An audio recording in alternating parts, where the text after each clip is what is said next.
Cables are impressive structural elements that help engineers do all sorts of miraculous things, from supporting grand structures like the Golden Gate Bridge to supporting smaller structures like the one you see here in A. James Clark Hall.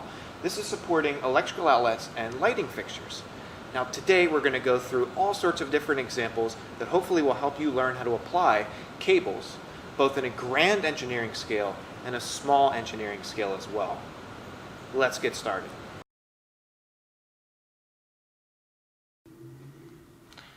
As I've said, cables can be used for very grand structures like the Golden Gate Bridge, or they can be involved in even simple tasks like rock climbing.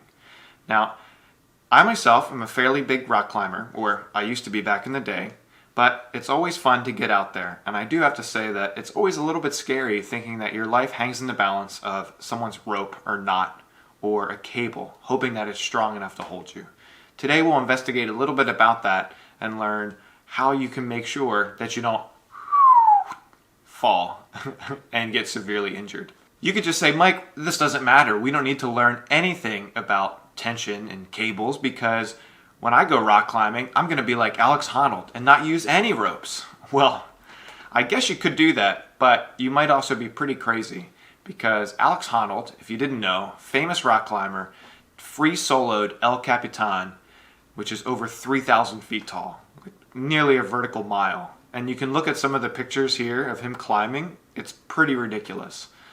But given that I'm not like him at all, I want to use a rope when I'm rock climbing. So I'm going to investigate systems that are safety first, for sure. Apparently, scientists determine that the portion of Alex Honnold's brain that experiences fear is much, much smaller than the average person's, which actually makes a lot of sense. Now, if you haven't seen the movie Free Solo, I highly recommend it. It's very cool, it's very interesting. You learn about him and you learn about the epic feat of him climbing this giant rock face. Very, very cool. And in all honesty, maybe you're not climbing this rock face like Alex Honnold is, but you're trying to climb to the top of ENES 102. So keep working hard, listen to the rest of this lecture, and I'm sure by the end you have a pretty good concept of 2D particle equilibrium, and you'll be ready for your first exam. Like most lectures, I want to start this one off with a question to you. Let's say you're rock climbing and you've tied two ropes, rope AB and rope BC. You can see that AB is inclined at an angle of 30 degrees, and we're assuming that the weight of the rock climber is 175 pounds. Now, using your intuition, I want you to pause the video for a second and think about which of those two cables is carrying the most weight. And if you didn't figure it out already, a very good idea to do this is to draw a quick free body diagram of the system, because I'm sure that that will help you figure out what the answer is. So pause your video, draw a free body diagram, and answer question A. I'll give you a little bit of time.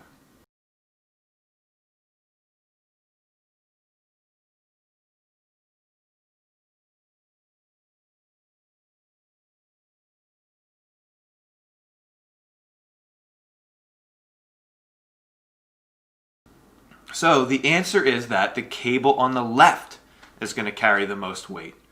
Now, why is that the case? If you look at your free body diagram, you should see that BC has an X component, AB has both an X and a Y component, and the climber's weight pulls down on point B straight down.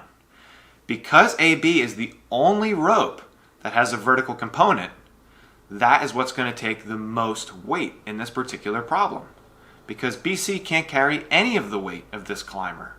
Therefore, since the weight is the Y component of AB, it's also going to have an X component which is equal to BC, and because AB is a right triangle, its hypotenuse will be greater than the sum of its parts, and therefore cable AB will hold the most weight. Now let's answer a different question. What would happen if the theta in this question of the angle of AB were to equal 0? Pause your video and just kind of think about that for just a brief second, and then jump back in and I'll show you a demo about this concept.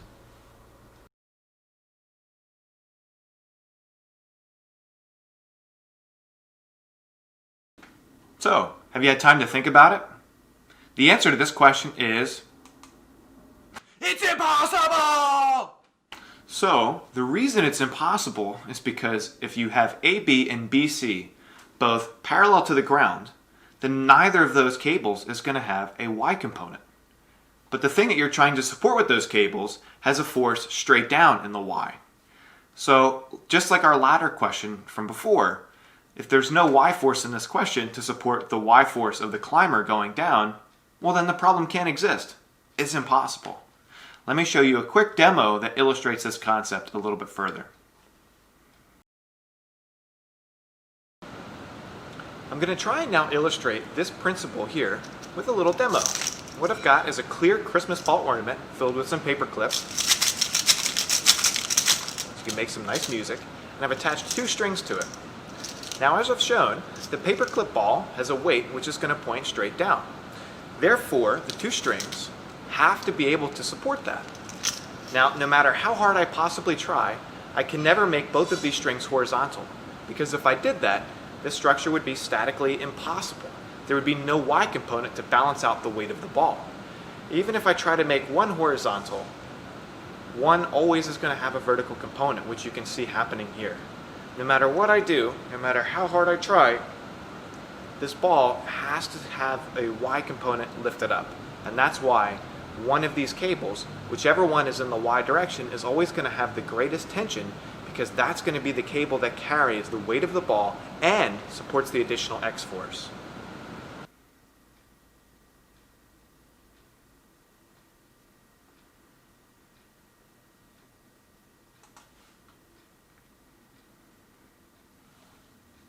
Alright, hopefully that demo was pretty helpful in helping you understand the concept.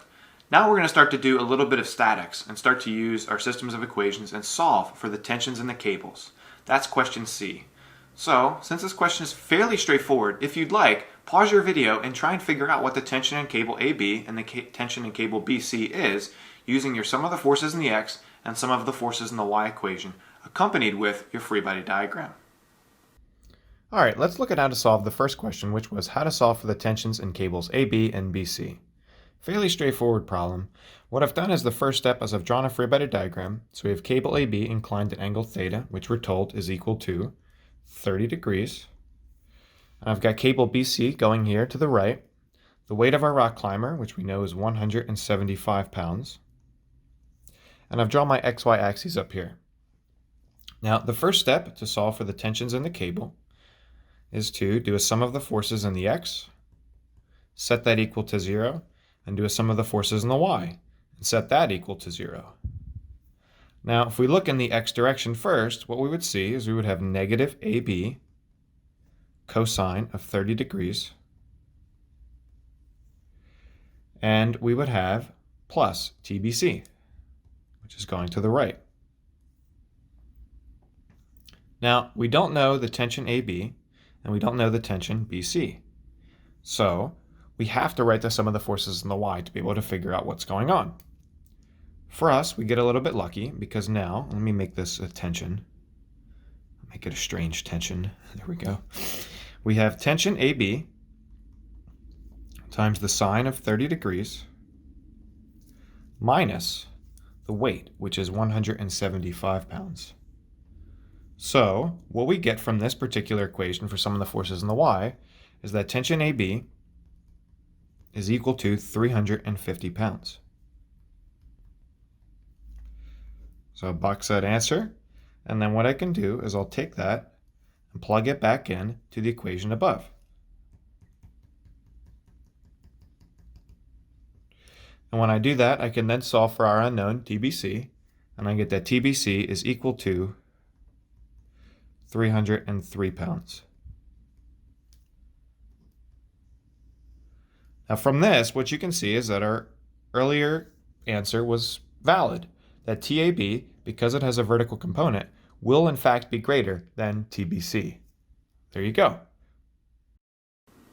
Now that we've solved for the tension in the cables, what I would like you to do is to attempt this question D, which says if the maximum tension allowable in the cables was 1,000 pounds, what would be the minimum angle possible in order to safely support this rock climber? Now we'll look at answering this question, which is part D, which asks, if the tension max in any of the cables is limited to 1,000 pounds, what is the minimum angle theta required to keep the system stable? So to solve this question here, we're essentially looking at the limiting factor. We know that cable AB from our previous answer holds the most weight, so this cable would be the cable that would break first. So what we'll do is we'll set this tension AB equal to 1,000 pounds, and then we'll solve for theta. So the only equation that has theta and AB in it at the same time, along with our weight, is the sum of the forces in the y. So in this particular equation, I can go to the sum of the forces in the y equation. I'll set that equal to 0, and what that's going to tell us is that TAB, sine of theta now, because we don't know what theta is, minus 175 equals 0. What I'll now do is say that TAB, which is our limiting factor, because it will break first, will be the cable that first reaches 1,000 pounds. So when I do that, I get that sine of theta is equal to 175 divided by TAB.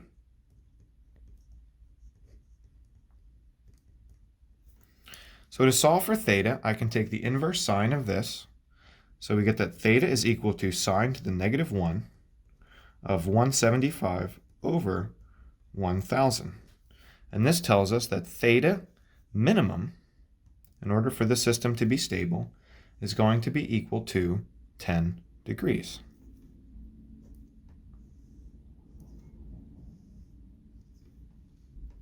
Now that we've solved those questions, let's look at another one. In 2D particle equilibrium, there's all sorts of different types of questions you can be asked, given the same setup. This is another example of something that you could be asked on an exam or homework or group work. And essentially, in this case, what we're given is theta is equal to 10 degrees and that the tension max is equal to 500 pounds. In this particular case, I want you to determine what is the maximum weight of the climber possible in order to keep this system safe and make sure that the climber doesn't collapse and fall to the ground, which hopefully in this case is only about 2 feet off the ground, so they'll be fine. But let's be safe.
We just solved a bunch of particle equilibrium problems with only 2 ropes. Now we're going to up the ante and solve a particle equilibrium that involves more ropes in a particular system. And again, I want to start this one off with a conceptual question to you to get things started. Here we have a very similar system that we did before. We have the climber, and in this time we have cable DE, CD, CA, and CB. What we can see is that angle 3 is 30 degrees, and theta 1 and theta 2 are 10 and 30 degrees respectively. The weight of the climber is the same, 175 pounds, and you can actually see the cable CD and DE are the same setup as they were in the previous problem. What's changed now is we've just added 2 new ropes. AC and BC. Now our question is, let's say you're going rock climbing and you were going to do this setup here. If you only had 3 super strong cables and one fairly average strength / old cable that you've had laying around for a while, which segments would you want to make sure were really strong? Essentially what this means is identify the weakest cable and make sure that you put your crappiest rope there. And identify the 3 cables that carry the most load and put your strongest 3 cables there. So again, to answer this question, you could answer the opposite question. But I want you to take a moment here, pause your video, and just kind of think through this problem conceptually. You don't have to do any math, but just think about which of the cables is going to have the most forces in it, and figure out where you want to put that weak cable at.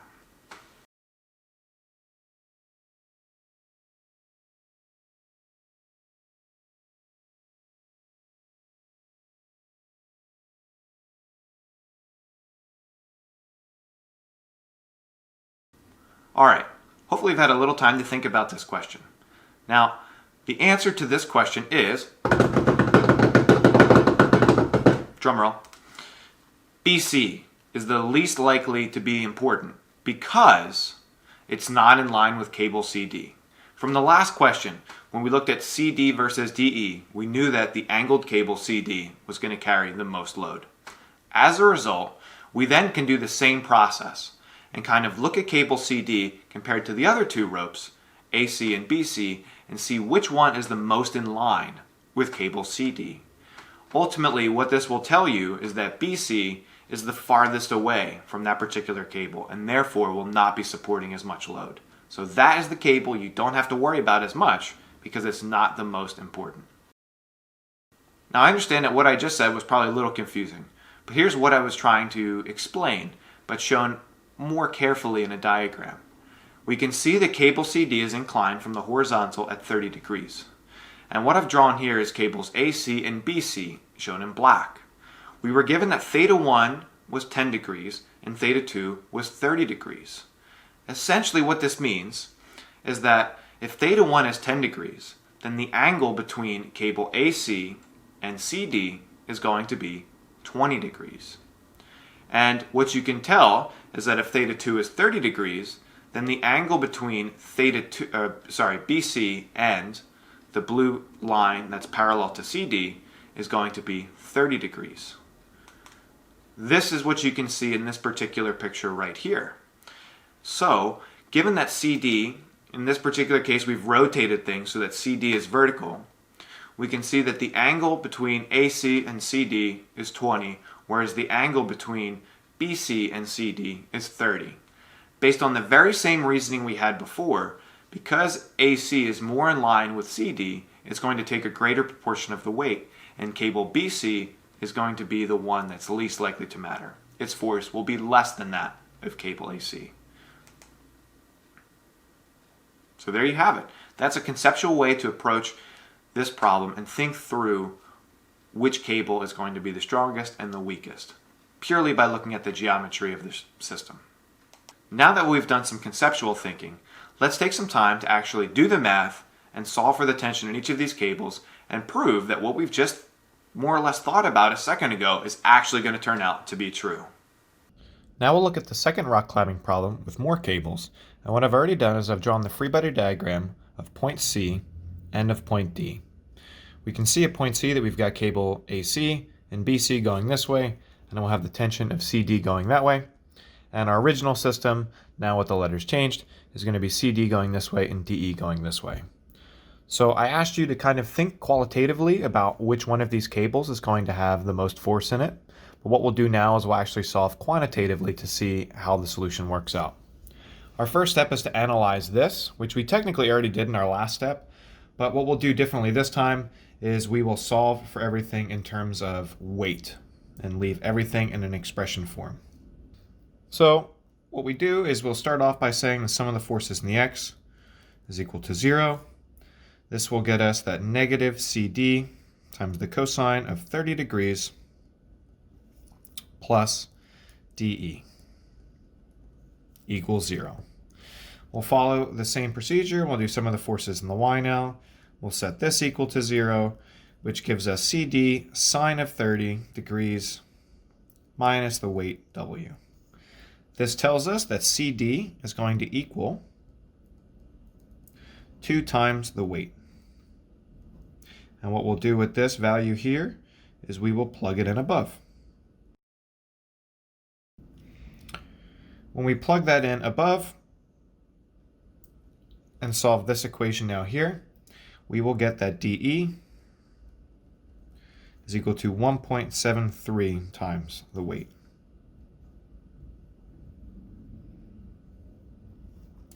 This matches our earlier answers that CD is carrying more of the force than DE. Now all we need to do is repeat this procedure here, not at this point, but at this point up here. So let's get that started.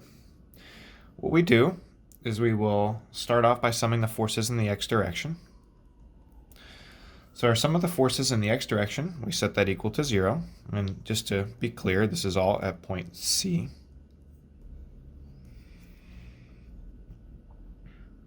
We will now basically say that we've got tension CD cosine of 30 degrees going to the right minus BC times the sine of 30. And then we have to take into account AC, which is going to be the cosine of 10. Also to the left, so also minus AC cosine of 10. So that's our sum of the forces in the x. And pretty much what we can see is we already know what CD is. CD is 2 times the weight. So we can plug that in right here and solve for BC and AC in terms of the weight as well. So when we do that, what we get is CD, 2 times the weight times the cosine of 30, is going to get us that we have 1.73 times the weight, which is going to equal BC sine of 30 plus AC cosine of 10 degrees. Now this right here is not solvable. We don't know BC and we don't know AC, so we have to write a sum of the forces in the y, and that'll allow us to do some substitution and get everything else in terms of W. So we'll write out the sum of the forces in the y equation. We'll set that equal to 0. That is going to be equal to negative CD times the sine of 30 plus BC cosine of 30 plus AC sine of 10. And I guess just to be clear, I'll just add 30 degrees to our free body diagram so we can see that that's where that's coming from. And I'll just add one note here real quick, so when you go back and look at these notes, it's more clear where this came from. Now that I've added the equation up there, we can come down and look at the sum of the forces in the y equation. We will again plug in that CD equals 2W. This will allow us to take this and bring it to the other side. So we get 2W times sine of 30, which is 1/2. That will tell us that W is equal to BC cosine 30 plus AC sine of 10 degrees. So now what I've done is put everything here in expression form, and I'll now change cosine 30 and sine of 10 to be decimals. So this will become W is equal to 0.866 BC plus 0.173 AC. So now that I've written this right here in decimal form, I'll do the same up here so that we're all on the same page and it'll become easier to solve. So I'll say that this is 1.73 W is equal to 1/2 times BC, so 0.5 BC plus AC cosine 10 will become 0.98 AC. So now if I want to solve for AC, I just divide everything by 0.98 and move this to the other side. So I get that AC is equal to 1.765 times the weight minus 0.51 BC. So I'll kind of circle this, and what I can do is now move this down and plug that in right there. And when I do that, my equation will become something that looks like this. That W is equal to 0.866 BC plus 0.173 times 1.765 the weight minus 0.51 BC. I would distribute this to those two terms, and I would have an equation that involved only W and BC. So at the end of the day, what I get out of all of this, if I simplify even further, is I'll find that BC is equal to 0.893 times the weight.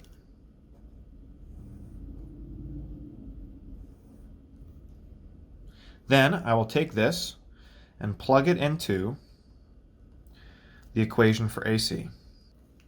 And that will give me that AC is equal to 1.309 the weight. Comparing these four values, we can see that the smallest value is BC. That is the lowest proportion of the weight, and that's how we answer our question in terms of which tension has the smallest weight. Now, to solve for the tension in each cable, if W were equal to 175 pounds, we can simply plug that in to each of these equations here and calculate the tension in each corresponding cable. So the tension in cable BC will be equal to 156 pounds. The tension in cable AC will be equal to 228.25 pounds. The tension in cable DE will be equal to 303 pounds, which is what we calculated before.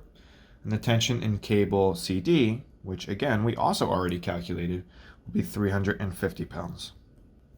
Now, there is a lot of messy work going on right here, but really what I was trying to do was get to these situations right here where we had the force in terms of the weight. This allowed me to very quickly and easily be able to identify which of those tensions was going to be carrying the least proportion of the rock climber's weight, and that allowed me to answer the first question. And then once you have that, you could see that it was actually quite easy once we knew the weight to plug and chug that in and get an answer. Now that we've solved a lot of problems related to the rock climber, let's switch it up a bit and just look at a good old standard crate.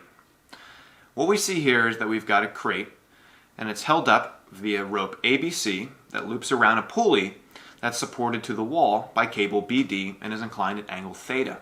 In this question, we're going to solve for two things.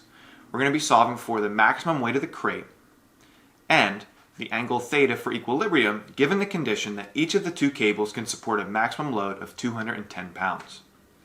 Now I'm going to work this problem out by hand in just a second, but to get things started and to kind of review everything we've talked about thus far, I want you to pause your video for a second and think about which cable has the greatest tension. Is it going to be cable ABC or cable BD? Think about that for just a second, and then I'll show you how to solve this problem. Now that I've drawn the free-body diagram of point A and point B, you can see my pen started to run out of ink, so I panicked and grabbed a new one. But what we have here is that at point A, we only see the tension ABC. And remember, the tension ABC is one tension because that one rope is continuous. So of the same tension throughout that single rope. All that point A sees is that tension pulling up and the weight pulling down. So by looking at point A, we can do a quick sum of the forces in the Y, setting that equal to 0, and that will tell us that TABC minus W equals 0. Therefore, TABC equal to the weight. So when we look at our free body diagram for point B, which is this point right here at the pulley, we can see that we have TBD pulling up and to the left at an angle theta.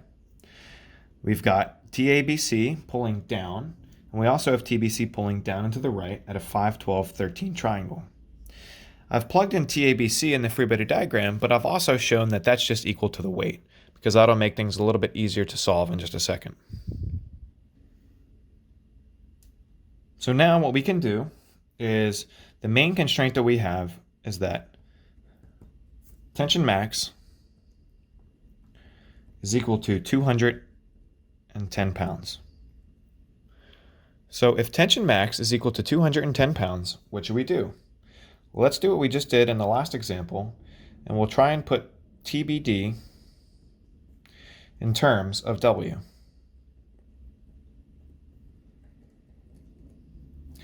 Because what we can see already in the question I asked you qualitatively was which of these cables is going to have the greatest force in it. The answer is going to be TBD, because looking at this free body diagram, we can see that TBD is going to have to account and lift up this rope and this rope, so it's going to be some almost factor of 2 times the weight.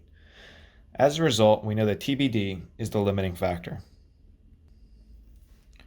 So, now that we've determined this, we'll do some of the forces in the Y.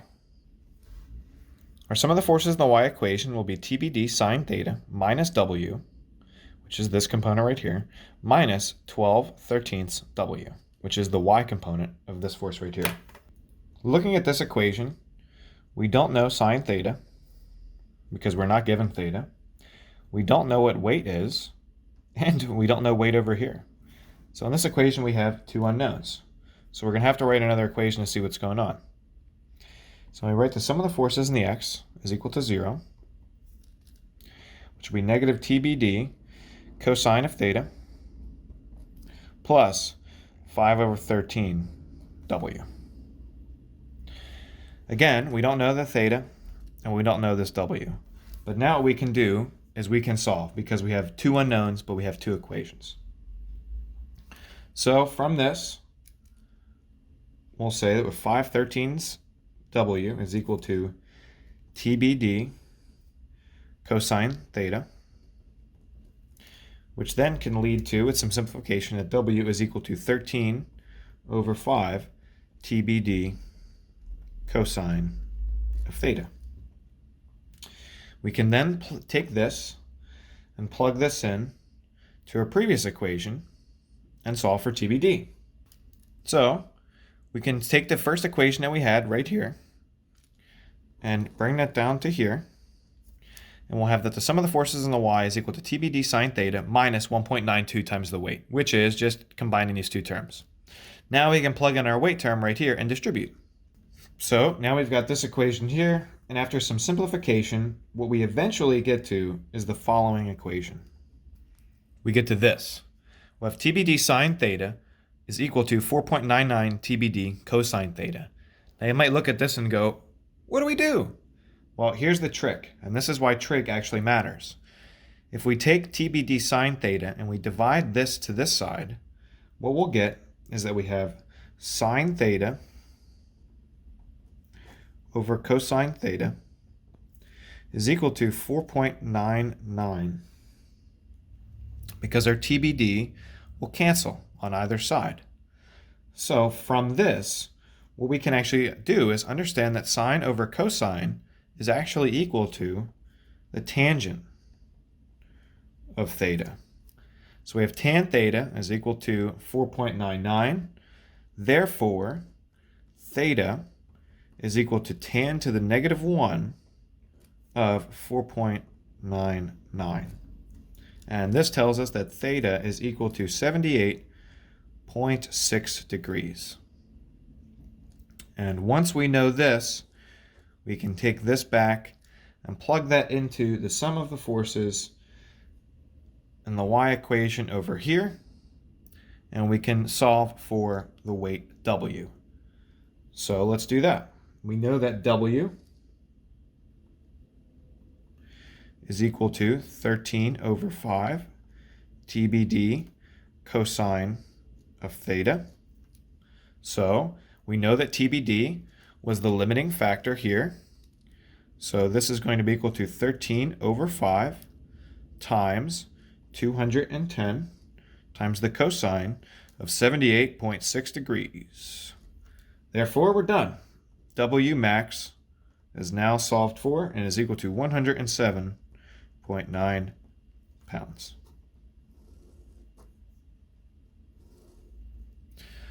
A problem like this is a little bit more tricky just because you had to do some trig and understand this point right here. But other than that, free body diagram and everything, fairly straightforward, and you're practicing very simple concepts, but applying it in a somewhat nuanced and sophisticated way is what's actually tricky, understanding where to go. And hopefully this problem showcases a little bit of some solution methodologies and how problems like this in 2D equilibrium can be different. Now that we've gone over a number of different example 2D particle equilibrium problems related to both our rock climber and the crate, you've now seen a variety of different ENES 102 applications of the material we've discussed thus far. But what I want to show you now are some demonstrations and some applications of what you've learned into the real world and how this influences engineering design. Now if we look at the example below, we can look at a good old weightlifter right here, and we can show you how what you've learned applies to something like this. Now, what I want you all to do in your house right now is go take two objects. They could be fairly light, or it could be a little bit larger, whatever you choose. And I want you to figure out which of the two methods is going to be easier for you to do. Is it going to be easier for you to hold the two weights or two objects down by your side, or is it going to be easier for you to lift them up this way? I'll show you my experience with this demonstration if you don't want to do it yourself. And I'm going to put that video right below, right now. Now, which of the two situations that you see below is going to be easier? If I hold these two chairs like this, or if I try and lift these two chairs like this. As you can probably tell by my face, this is much harder than doing this. In this particular case, the force aligns perfectly with my body and my arms. So I have to apply very little force to do this. But when I move the chairs out like this, I have to apply substantially more force because the weight is going down and my arms are pretty much horizontal. So I have to apply a much greater force in my arms to be able to lift both of those chairs. Okay, I've explained that a little bit, but let me show you in the PowerPoint exactly how that works. As I was explaining, the weight has a force that goes straight down. And when the weights are by your side, it's a lot easier for you to lift the weights up or hold them steady because your arm is in line with them. Your force vector is parallel. So it's actually not that hard for you to keep the weight down by your side. But when you try to lift the weight up this way, what you'll find is that the weight is pointing down still because gravity hasn't changed. But what has changed now is the angle of your arm. And because your arm is almost in the X direction, you realize now that it's actually much harder for you to lift the weight because now you have to apply much greater force in order to get that Y component large enough to be able to lift the weight up. And if you tried this yourself, I'm sure you experienced how hard it is to actually lift the weights like the guy shown on the right. And I myself experienced that as well. How do the principles we just talked about relate to engineering in the real world? Well, we can look at the decisions that engineers had to make when designing the Golden Gate Bridge. There's all different aspects of the design that you can change, but one particular aspect of the design that engineers were really thinking about was the bridge height. That's going to have a very big implication in the design of the bridge and its construction. Two alternatives that we're going to show right here would be that if the bridge were 1,000 feet tall or 500 feet tall.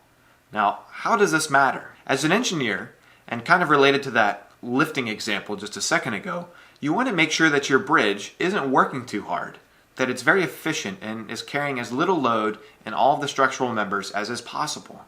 So if you were an engineer and you wanted to make sure that your bridge wasn't working too hard, like I just was, or maybe you were when you were lifting the weights out to the side, if you wanted to reduce the tension in the cables, which tower height should you choose? Should you choose 1,000 foot tall tower or a 500 foot tall tower?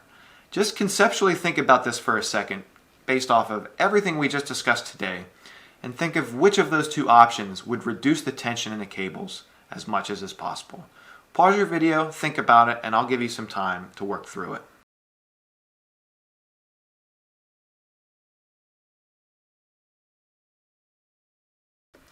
Okay, if you've had a little bit of time to think about it, let me show you the answer now. If we had a bridge height of 1,000 feet tall, the cables would be longer, and if you actually look, the cables that are kind of coming down this way would actually be more vertical.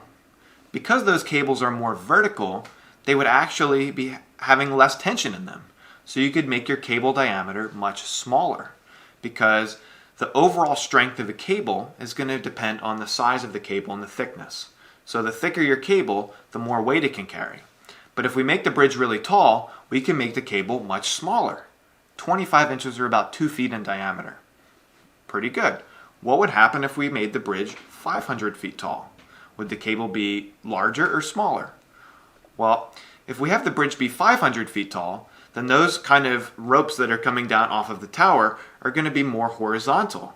And because they're more horizontal, it's just like when we were lifting the weights out to our sides. As a result, you have to have greater tension in the cables. And because you have greater tension in those cables, you're actually going to require a larger cable, or 36 inches in diameter of a cable. Now, as an engineer, which of these two do you actually choose? Well, you might say, oh, let's choose the smaller cable. That sounds great. But actually what engineers did was they chose the second option below.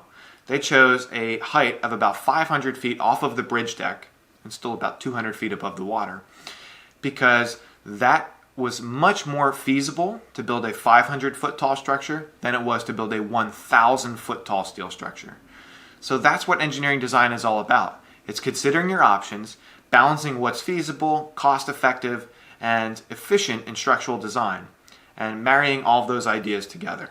So, what you've learned today is 2D particle equilibrium, how that relates to rock climbing, something small that you can do out in your everyday life, and how that relates to building massive and grand structures like the Golden Gate Bridge. That's it for today's lecture. Thank you for watching. I hope you have an excellent day, and I'll see you soon.